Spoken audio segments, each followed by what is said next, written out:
procédure par certains critères. Bien sûr. Donc, mais je suis pour. D'accord. Alors, nous, on fait quoi? On va donc prendre la dernière partie de cette émission. On a beaucoup parlé football, nanana. On va parler basket et c'est le focus de la semaine.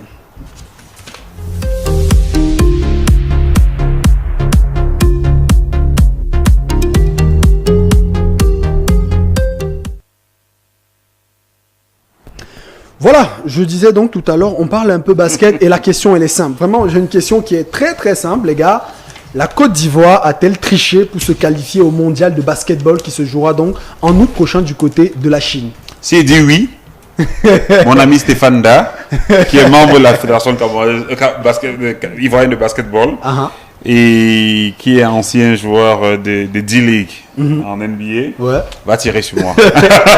Mais, honnêtement, je dirais oui. Pas tricher, mais je pense qu'il y a eu un arrangement. Parce que le Nigeria, quand même, c'est quand même une grande équipe de basketball en Afrique. Peut-être qu'il n'était pas en forme. Non, j'ai vu et revu ce match. On parle de 26 points d'écart. J'ai vu et revu ce match. Le Nigeria, et on rappelle que le Nigeria est invaincu en Afrique depuis quand même un bon moment. En fait, ce qui choque le plus, c'est que moi, je suis ancien basketteur. Et quand je vois ce qui s'est passé, ça frise carrément un arrangement, une tricherie. Donc maintenant, après il y a eu le Mali derrière également. Et on a l'impression. Non, en fait, ce qui m'a fait mal, c'est la défaite du Nigeria. Mais c'est vrai avec la manière. Ils ont perdu avec la manière. Et on rappelle quand même que pour se qualifier justement, la Côte d'Ivoire avait besoin d'un grand nombre d'écarts de points justement pour dévancer le Cameroun et se qualifier. Bon, moi la question que je vais te poser, Yannick, est-ce que le Cameroun a une fois de plus échoué au jeu de la géostratégie sportive ou alors de la diplomatie sportive? Parce qu'on rappelle quand même que ces histoires, ça se joue souvent quand même entre les États. Oui, après, aborder la question dans ce sens, c'est vraiment donner mon option sur la tricherie, sur les arrangements. À supposer que peut-être il y aurait eu un arrangement, est-ce que le Cameroun aurait été largué justement au jeu de la géopolitique mondiale? La géopolitique sportive. Oui, ça peut arriver, on peut voir les choses comme cela, peut-être s'il peut avoir une affinité idéologique ou je ne sais plus trop avec le Nigeria, la Côte d'Ivoire, ce qui pour moi me semble pas très correct. Peut-être c'est quand même que les questions de corruption, peut-être on a privilégié une zone, l'Afrique de l'Ouest ou la CEDEAO, je ne sais plus, mais en ma souvenir, je pense qu'il y a eu quelques années, je pense 2 en avant, le Cameroun avait été dans une situation comme celle-là, surtout dans le basket. Je me souviens, nous qui étions, on parle de sport, sans vouloir heurter les gens, on pensait que le Nigeria avait aussi joué copain-copain pour que le Cameroun passe. Donc, mais le conseil que je veux donner, c'est que on est dans le sport. Toutes les négociations se font maintenant. Il faudrait que quand on est une équipe nationale, qu'on aille dans une compétition avec la capacité ou bien alors l'éventualité de jouer à 100% ses chances et d'être détenteur à 420% ses chances de qualification. S'il faut attendre qu'une contre-performance au point d'une équipe ou bien encore une victoire de quelqu'un, on n'est pas justement maître de son destin et chaque fois qu'on sortira, on va aller chercher sur ce genre de choses. Mais après, j'ai dit, il y a un fait qui est là, c'est que une certaine opinion pense qu'il y a eu une tricherie, il y a eu favoritisme, il y a eu arrangement. C'est un ange quand même. Maintenant, je ne veux pas parler des États comme cela, je ne veux pas dire que...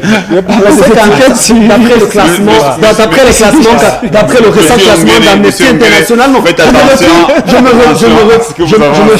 je me fie au récent classement d'Amnesty International et de Transparency. Non, on les a lus. En matière de corruption, le Nigeria n'est pas quand même un bon élève. Oui, je suis d'accord, mais on les a lus, mais bon, après... C'est le Cameroun non plus, d'ailleurs. Oui, voilà. Ce que je voulais expliquer, c'est que il y a eu, en fait, il y a quelque chose qu'on soupçonne, il y a une certaine opinion qui pense qu'il y a eu une certaine malveillance, une certaine complicité, cette tricherie, utilisons le mot.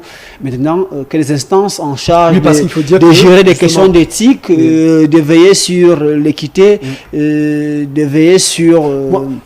l'aléa sportive, justement, commettent des enquêtes là-dessus et qu'ils établissent des responsabilités. Alors, s'il est avéré, avec preuve à l'appui. On va revenir justement sur ce qui devrait être fait s'il est avéré. Mais déjà, moi, Raymond, je veux dire, est-ce qu'on n'a pas privé là l'Afrique d'une occasion peut-être unique de pouvoir véritablement vendre le basketball africain, parce qu'on sait quand même que derrière, si le Cameroun se qualifiait, on aurait eu quand même l'opportunité d'avoir de gros noms comme Bahamouté, comme Embiid, qui est aujourd'hui ce qu'il y a de meilleur, ou alors comme Pascal Siakam.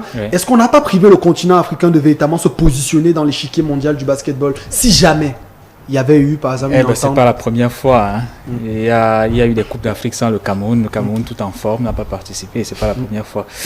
Moi, je dirais, pour la première question, oui, on a fauté sur un management, c'est-à-dire que on n'a pas géré les réseaux, on n'a pas activé tout parce qu'on a joué la carte du talent. On a joué la carte du talent, on était trop fort et on a joué, on a dit on va passer.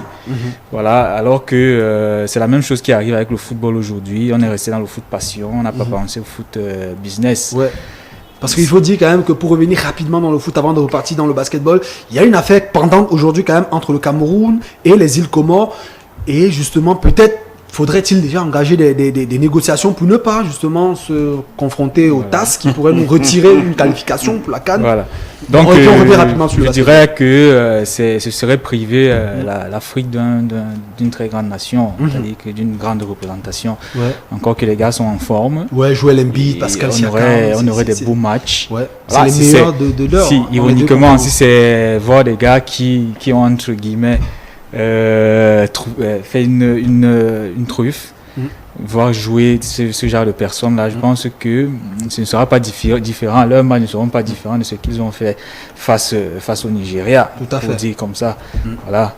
Alors Tatou, justement, Yann évoquait déjà cela, on va revenir sur lui, mais déjà, si jamais les faits, justement, parce qu'il faut rappeler que la Fédération camerounaise de basketball et la Fédération centrafricaine de football ont porté plainte auprès de basketball. Oh, tu n'es pas sérieux, franchement. C'est pas si tu portes un maillot de foot et tout. Donc, il faut dire donc la FECA Basket, qui est donc la Fédération camerounaise de basketball, et la Fédération centrafricaine de football ont porté plainte auprès de la FIBA et ont demandé une enquête. Et si jamais les faits qui sont reprochés à la Côte d'Ivoire et peut-être au Nigeria étaient avérés, qu'est-ce que risquent justement ces fédérations-là, et comment faire pour que cela n'arrive plus jamais sur le continent africain? Bon, déjà, il faut dire que c'est quelles sont les sanctions? De quel ordre? Je connais pas très bien si les tests ont changé. J'ai pas consulté les tests avant de venir ici. Mais les sanctions vont de 2 ans, 5 ans, 6 ans. Il y a des amendes de 50, 100 000 $ à payer et autres. Et tout. Il y a pas mal de... Maintenant, c'est en fonction des fautes. Hein. C'est en fonction des fautes. La gravité. Voilà. Maintenant... comment est-ce qu'on éviterait ça? C'est au niveau du calendrier. Parce que si le Cameroun doit jouer, qu'il doit attendre 1 mois et demi après pour voir notre match se jouer. Ça, c'est vrai quand même que dans le football, généralement, on permet quand même que les matchs se jouent au même moment pour éviter ce genre d'arrangement.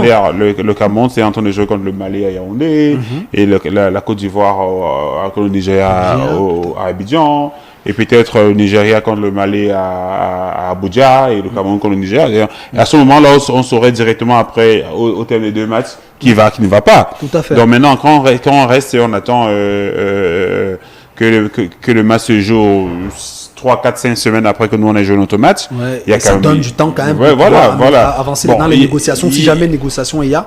Voilà, maintenant, ce qu'il faut dire, c'est que tout comme le Cameroun aussi le Nigeria aussi a des stars. Il y a des NBA, tout à fait. Oui, et puis après dire que le manager général de l'équipe des Raptors de Toronto actuellement est nigérian. Oui, voilà. Donc il faut comprendre que le Nigeria aussi ne va pas vouloir forcément que le Cameroun vienne prendre la pole position en Afrique. Donc il y a une guerre de leadership. Aujourd'hui, en NBA, quand on parle de basketball c'est Siakam, c'est Embiid. Le basketball africain, c'est Siakam, c'est Embiid. Donc maintenant, après, les coups d'égout et autres, tout ça sont un peu en arrière. Bon, maintenant, ce qui se passe aussi, c'est que il faut qu'on fasse attention. Moi, je suis dans une logique où faudrait qu'on arrête de penser qu'on a du talent et qu'on s'arrête au talent. Justement. Parce que même il faut dire que l'équipe nationale de basketball n'a pas fait une excellente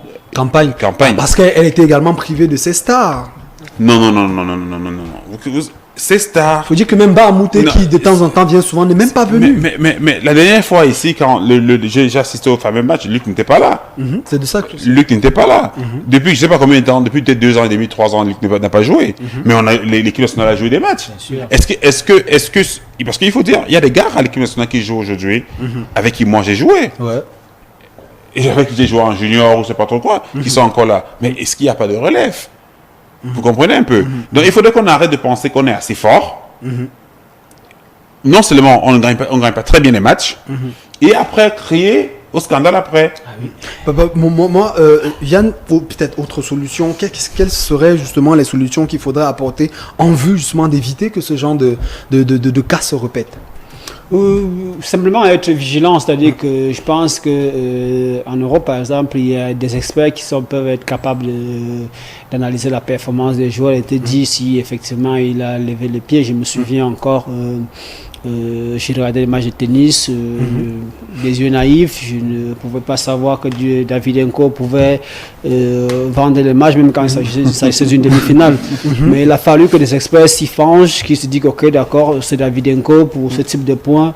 Généralement dans les pareilles situations, Davydenko ne peut pas perdre ce point, donc du coup il y a des situations comme ça, il y a des mécanismes comme ça, mais après pour dire il faut simplement qu'on ait des institutions sérieuses qui soient capables d'abord par des moyens de répression de pouvoir détecter et punir ce genre de comportement.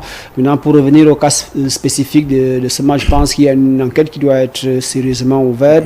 S'il y a des responsabilités établies comme Tatou l'a